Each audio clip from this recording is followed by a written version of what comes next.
নমস্কার বন্ধুরা, আপনারা দেখছেন পূজার রান্নাঘর। আজকে আপনাদের সাথে শেয়ার করব বাঙালির অত্যন্ত প্রিয় একটি রেসিপি, তেলকই। কই মাছ রান্না করতে গেলে কি মশলা পুড়ে যায় কিংবা তেলটা ঠিকঠাক উপরে ভেসে ওঠে না? তাহলে আজকের ভিডিওটি শুধু আপনার জন্য। আজকে কোনো রকম পেঁয়াজ রসুন ছাড়াই পারফেক্ট তেলকই তৈরি করে দেখাবো। চলুন তবে দেরি না করে রেসিপি শুরু করি। প্রথমেই কই মাছগুলোকে ভালো করে কেটে পরিষ্কার করে ধুয়ে নিয়েছি। কই মাছ কাটার সময় প্রথমেই কানকোগুলো এইভাবে ফেলে নিতে হবে। তারপরে পেটের দিকটা একটু এইভাবে কেটে নিয়েছি।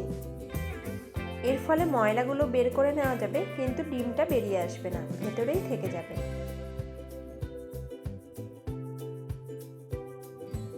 একে একে নুন, হলুদ ও কাশ্মীরি লঙ্কা গুঁড়ো দিয়ে মাছগুলোকে মেখে নেব।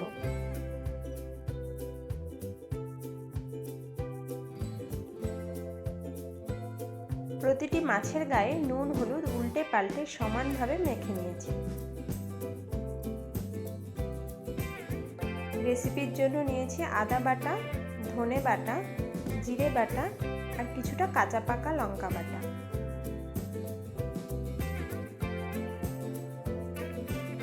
বাটা মশলায় রান্না করলে এর স্বাদ দ্বিগুণ আসে।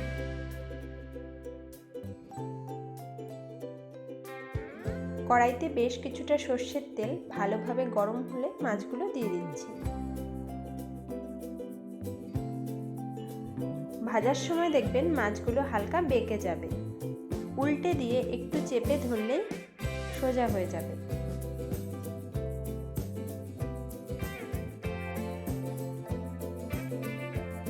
দু তিনবার উল্টে পাল্টে সামান্য লাল লাল করে ভেজে নেব।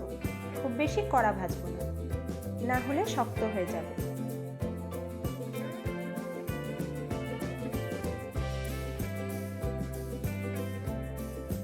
ভাজা মাছগুলোকে এইবার তুলে নিচ্ছি।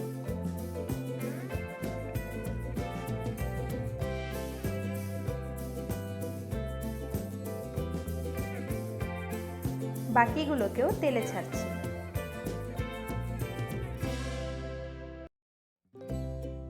এগুলোকেও একইভাবে ভেজে নিচ্ছি।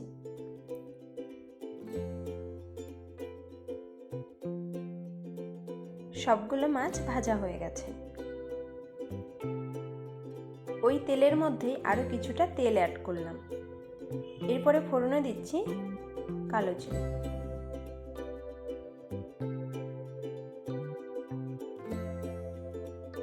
এক চামচ পরিমাণ হলুদ দিয়ে একটু নাড়াচাড়া করে নিলাম। জিরে বাটা দিয়ে আবারও একটু নেড়ে চেড়ে নেব।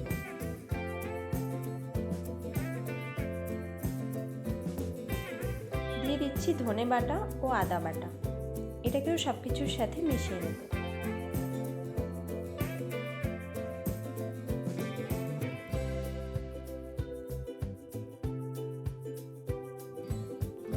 মশলা কিছুক্ষণ কষে নিয়ে কাঁচা লঙ্কা বাটা দিয়ে দিচ্ছি।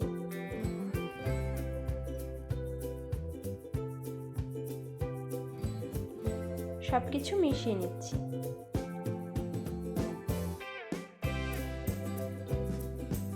দিয়ে দিলাম স্বাদ মতো নুন।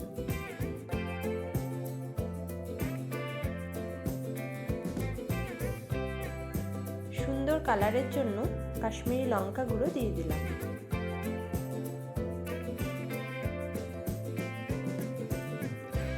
অ্যাড করছি সামান্য কিছুটা ঝাল লঙ্কা গুঁড়ো। সমস্ত মশলা ভালোভাবে কষিয়ে নিতে হবে। মশলা থেকে তেল ছাড়তে শুরু করেছে। এখন পরিমাণ মতো গরম জল অ্যাড করলাম।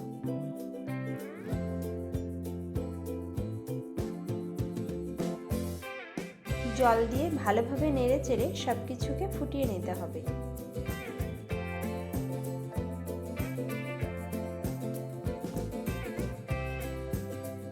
মিনিট দুয়েক ঝোল ফুটিয়ে ভাজা মাছগুলো দিয়ে দিচ্ছি।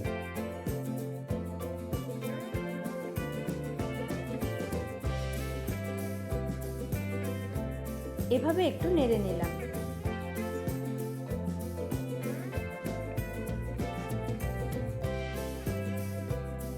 গ্যাসের ফ্লেম মিডিয়ামে রেখে রান্না করে নেব। মাঝে মাঝে একটু আলতো করে নেড়ে চেড়ে দিতে হবে।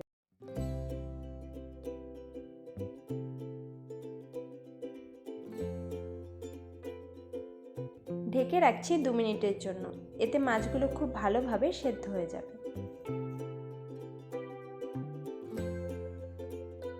ঢাকনা খুলে মাছগুলোকে একটু উল্টে দিচ্ছি।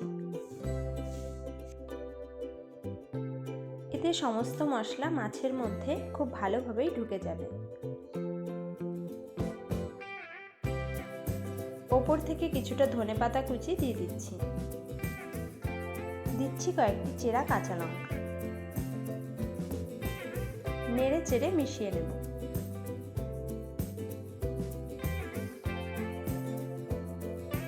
আর 2 মিনিট ঢেকে রান্না করব। এখন গ্রেভির ঘনত্ব একদম ঠিকঠাক আছে, আর ওপরেও খুব সুন্দরভাবে তেল ভেসে উঠেছে। যারা বলেন তেলকই করলে তেল ভেসে ওঠে না, এইভাবে করে দেখবেন, একদম পারফেক্ট তেলকই তৈরি হয়ে যাবে। এইবারে একটি প্লেটে নামিয়ে নিচ্ছি। দেখতেই পাচ্ছেন কত সুন্দর কালার এসেছে এবং দেখতে খুবই লোভনীয় লাগছে। তৈরি আমাদের জিভে জল আনা তেলকই। এই রেসিপিটা ট্রাই করলে আপনার দুপুরের খাওয়া জাস্ট অমৃত লাগবে। গরম ভাতের সাথে খেতে দারুণ লাগে। তাহলে আর দেরি কেন, আজই বানিয়ে ফেলুন এই দুর্দান্ত স্বাদের তেলকই। রেসিপিটি ভালো লাগলে অবশ্যই একটা লাইক করবেন, আর কমেন্টে জানাতে ভুলবেন না যে কেমন লাগলো। প্রতিদিন এমন দুর্দান্ত স্বাদের রেসিপি পেতে চ্যানেলটি সাবস্ক্রাইব ও ফলো করে পাশে থাকার অনুরোধ রইল। আমার চ্যানেলে নতুন বন্ধু হলে বেল আইকনটি প্রেস করে সাবস্ক্রাইব করে রাখুন, যাতে পরের ভিডিওর নোটিফিকেশন মিস না হয়। ধন্যবাদ।